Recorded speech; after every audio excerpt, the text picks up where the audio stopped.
దేవుని పరిశుద్ధ నామానికి స్తోత్రం కలుగును గాక. ఈ దినముకైన దేవుని వాక్యంను చూద్దాం. మీ అందరికీ కూడా ఈ నూతన సంవత్సర శుభాకాంక్షలు. Wish you all a very happy new year. ఈ రోజుకైన దేవుని వాక్యం కీర్తనల గ్రంథము 28:9 మనం చూద్దాం. ఈ వాక్యంలో రాయబడి ఉంది, నీ జనులను రక్షింపుము, నీ స్వాస్థ్యమును ఆశీర్వదింపుము, వారికి కాపరివై నిత్యము వారిని ఉద్ధరింపుము అని రాయబడి ఉంది. ఈ మాటను నేను తెలుగులో తమిళ్లో కూడా మరల చదివి చూశాను. ఇక్కడ ఫస్ట్ రాయబడి ఉంది, నీ జనులను రక్షింపుము అని రాయబడి ఉంది. నేను నమ్ముచున్నాను ఈ మెసేజ్ చూస్తున్న వారు మీరందరూ కూడా రక్షించబడిన వారని. అంటే డైలీ డివోషన్ చూస్తున్న వారు మీరందరూ రక్షించబడిన వారే ఉంటారు. దేవుని వాక్యం గురించిన ఆసక్తి కలిగిన వారే ఈ రీతిగా డైలీ డివోషన్ మీరు చూస్తూ ఉన్నారు.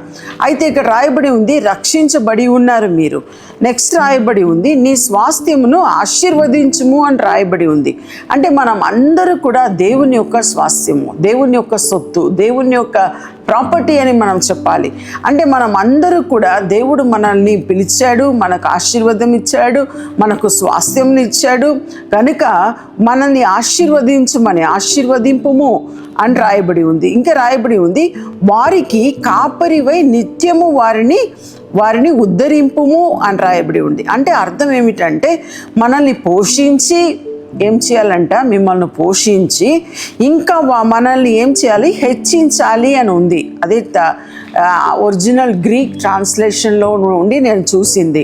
అంటే మనల్ని పోషించాలి అంటే దేవుని యొక్క ఇది ఆశీర్వదించడం, అన్ని రకంగా ఆశీర్వదించడం మాత్రం కాదు, మనల్ని పోషించాలి. అంటే ఎవరు పోషించాలి? తల్లిదండ్రులు పిల్లల్ని పోషిస్తారు. కానీ తల్లిదండ్రులను ఎవరు పోషిస్తారు? దేవుడే పోషించాలి.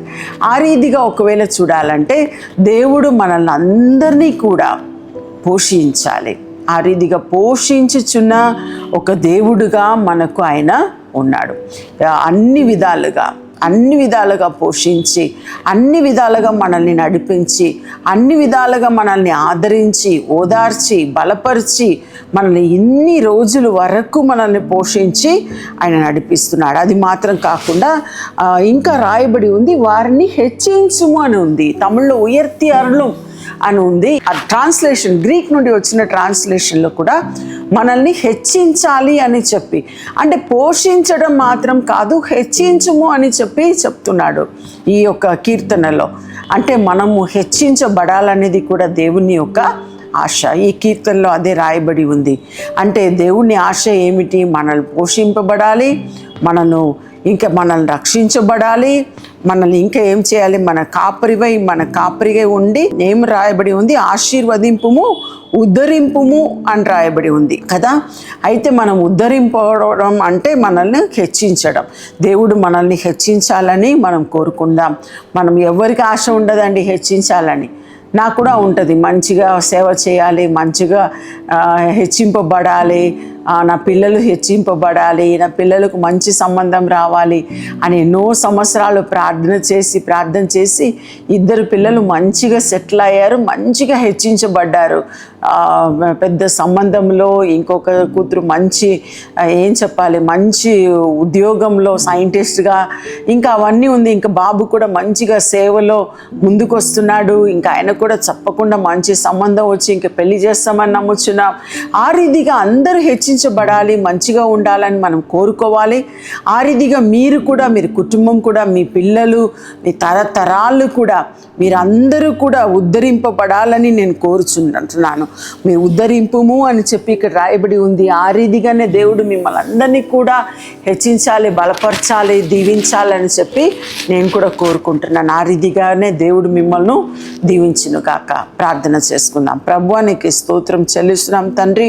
ప్రభువా, ఈ వాక్యంలో రాయబడిన రీతిగా ప్రభువా, మీరు మమ్మల్ని రక్షించిన దేవుడై ఉన్నారు ప్రభువా. ఇంకా ఆశీర్వదించిన దేవుడై కూడా ఉన్నారు ప్రభువా. ఇంకా ఆశీర్వదిస్తూ ఉన్నారు. అదే రీతిగా ప్రభువా, మాకు కాపరివై నిత్యము తండ్రి మమ్మల్ని ఉద్ధరించే దేవుడై ఉన్నారు ప్రభువా. మమ్మల్ని హెచ్చించే దేవుడై ఉన్నారు ప్రభువా. మమ్మల్ని బలపరిచే దేవుడై ఉన్నారు తండ్రి. ఎవ్వరు కూడా ప్రభువా, మీ వద్దకు వచ్చిన వారు ఎవ్వరు వట్టి చేతులతో వెళ్ళకుండా ప్రభువా, నిన్ను వెతికి వస్తున్న వారు ప్రతి ఒక్కరు కూడా దీవించ దీవించబడి ప్రభువా ఆశీర్వదించబడి ఉండేటట్టు మీరు కృప చూపించమని ప్రార్థిస్తున్నాను. నీ చేతికి ప్రతి ఒక్కరిని అప్పగిస్తున్నాను తండ్రి. మీరే తోడుగా ఉండి యుగ సమాప్తి వరకు వారికి తోడుగా ఉండి దీవించమని ఆశీర్వదించమని ఈ నూతన సంవత్సరంలో వారి జీవితంలో గొప్ప కార్యాలు చేయమని ప్రార్థిస్తున్నాను తండ్రి. యేసు నామములో అడిగి ప్రార్థిస్తున్నాం మా తండ్రి, ఆమేన్. ఈ ప్రోగ్రాం మీకు ఆశీర్వాదకరంగా ఉన్నదని మేము నమ్ముతున్నాం. ఫస్ట్ లైక్ చేయండి, తెలిసిన వారు మీ ఫ్రెండ్స్ అందరికీ మీరు షేర్ చేయండి, తర్వాత సబ్స్క్రైబ్ చేయండి. తప్పగా ప్రభు మిమ్మల్ని దీవిస్తాడు. ఇక రాబో వీడియోను కూడా మీరు చూడండి, దీవించబడండి. ప్రభు మిమ్మల్ని దీవించును గాక. God bless you. అందరికీ శుభవార్త. ప్రతి ఆదివారము 4 గంటల నుండి 6 గంటల వరకు కూడా వరంగల్లో గొర్రెకుంటలో గిఫ్ట్ ఆఫ్ జీసస్ వర్షిప్ సెంటర్లో ప్రార్థన కూడిక జరుగుతూ ఉంది. మీరు పాల్గొనండి, ఇతరులకు షేర్ చేయండి. ప్రభు మిమ్మల్ని దీవించును గాక.